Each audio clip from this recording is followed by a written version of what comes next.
कुछ प्रेरक प्रसंग और लाल बहादुर शास्त्री जी के कुछ प्रेरक प्रसंग सुनाना चाहूंगा। उसके पीछे कारण यही है कि आपको पता चल सके कि ये लोग जो है लग्जरी जीवन को जी सकते थे, लेकिन इन्होंने नहीं जिया।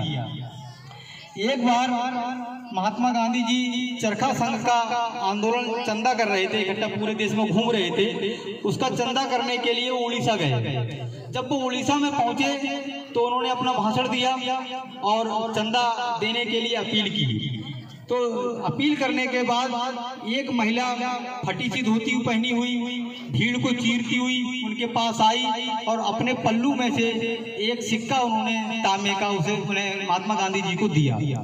उस सिक्के को उन्होंने अपने पास रख लिया और चरखा संघ की जो चंदे की व्यवस्था थी वो जमुनालाल बजाज जी संभाल रहे थे। उन्होंने कहा कि ये सिक्का हमें दे दीजिए, हम हिसाब किताब देख रहे हैं चंदे का। लेकिन महात्मा गांधी जी ने मना कर दिया, बोले इसकी कीमत चंदे से नहीं की जा सकती। उस चंदे की कीमत तो कम हो सकती है, जिसके पास लाखों करोड़ों रुपए वो 1000-2000 दे दे, लेकिन जिसके पास कुछ नहीं है उसने ये चंदा मन से दिया है, इसकी कीमत चंदे से कम नहीं की जा सकती। दूसरा प्रसंग, महात्मा गांधी जी को आपने किस रूप में देखा है? आपने देखा होगा वो हमेशा आधी धोती पहनते थे, आधी लपेटे रहते थे। ऐसा नहीं था उनके पास पैंट शर्ट कुर्ता पैजामा और अन्य कपड़ों की व्यवस्था नहीं थी।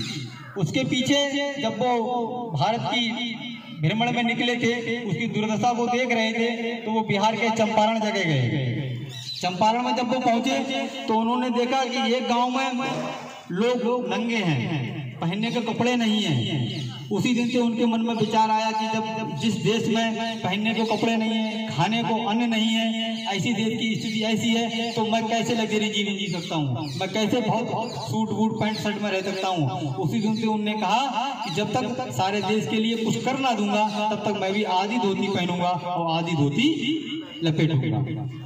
दूसरा चित्र आपके सामने लगा है।